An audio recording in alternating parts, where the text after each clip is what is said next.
राधे राधे, जय श्री कृष्ण।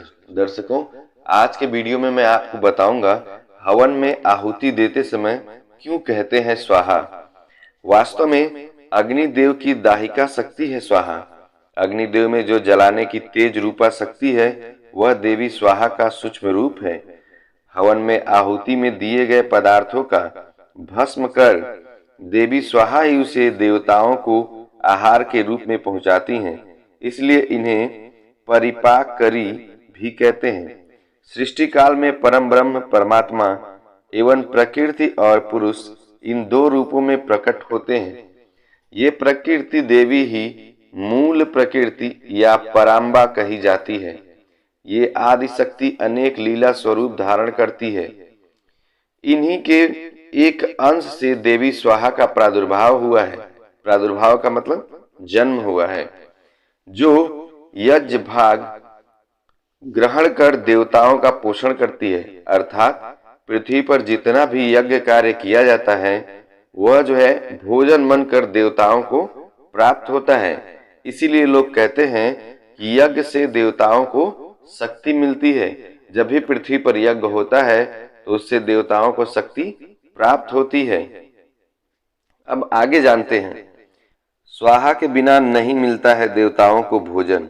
सृष्टि के आरंभ की बात है। उस समय ब्राह्मण लोग यज्ञ में देवताओं के लिए जो हवन सामग्री अर्पित करते थे वह देवताओं तक नहीं पहुंच पाती थी।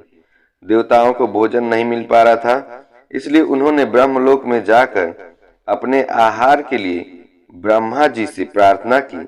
देवताओं की बात सुनकर ब्रह्मा जी ने भगवान श्री कृष्ण का ध्यान किया।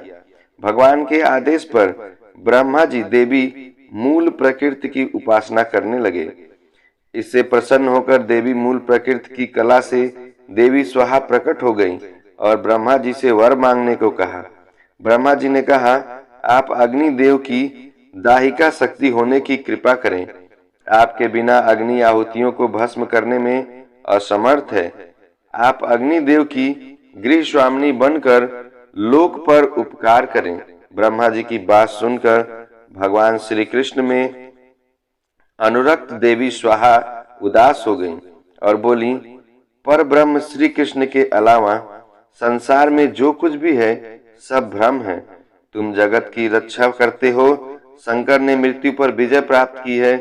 शेषनाग संपूर्ण विश्व को धारण करते हैं। गणेश सभी देवताओं में अग्र पूज्य हैं। यह सब उन भगवान श्री कृष्ण की उपासना का ही फल है। यह कहकर वे भगवान श्री कृष्ण को प्राप्त करने के लिए तपस्या करने चली गईं और वर्षों तक एक पैर पर खड़ी होकर उन्होंने तप किया। उनकी तपस्या से प्रसन्न होकर भगवान श्री कृष्ण प्रकट हुए। देवी स्वाहा के तप के अभिप्राय को जानकर भगवान श्री कृष्ण ने कहा, तुम वाराह कल्प में मेरी प्रिया बनोगी और तुम्हारा नाम नागनजीती होगा। राजा नग्नजित तुम्हारे पिता होंगे। इस समय तुम दाहिका शक्ति से संपन्न होकर अग्निदेव की पत्नी बनो और देवताओं को संतृप्त करो। मेरे वरदान से तुम मंत्रों का अंग बनकर पूजा प्राप्त करोगी। जो मानव मंत्र के अंत में तुम्हारे नाम का उच्चारण करके देवताओं के लिए हवन पदार्थ अर्पण करेंगे वह देवताओं को सहज ही उपलब्ध हो जाएगा। देवी स्वाहा बनी अग्निदेव की पत्नी। भगवान श्री कृष्ण की आज्ञा से अग्निदेव का देवी स्वाहा के साथ विवाह संस्कार हुआ और शक्ति और शक्तिमान के रूप में दोनों प्रतिस्थापित या प्रतिष्ठित होकर जगत कल्याण में लग गए। तब से ऋषि मुनि जब भी कोई भी मंत्र पढ़ते हैं और आहुति देते हैं तो वह अपने मंत्रों के अंत में स्वाहा जरूर बोलते हैं। अग्नि में आहुति देते समय अंत में स्वाहा बोलने का लाभ तो इस वीडियो से आपको पता चल ही गया होगा। जो मनुष्य स्वाहा युक्त मंत्र का उच्चारण करता है उसे मंत्र पढ़ने मात्र से ही सिद्धि प्राप्त हो जाती है। स्वाहाहीन मंत्र से किया हुआ हवन कोई फल नहीं देता है। देवी स्वाहा के सिद्धिदायक 16 नाम हैं। मैं उन 16 नामों का उच्चारण करने जा रहा हूँ।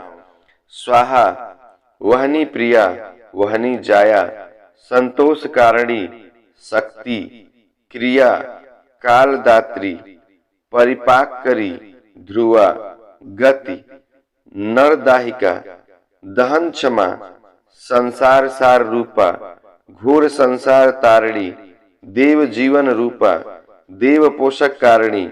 इन नामों के पाठ करने वाले मनुष्य का कोई भी शुभ कार्य अधूरा नहीं रहता है। वह समस्त सिद्धियों व कामनाओं को प्राप्त कर लेता है।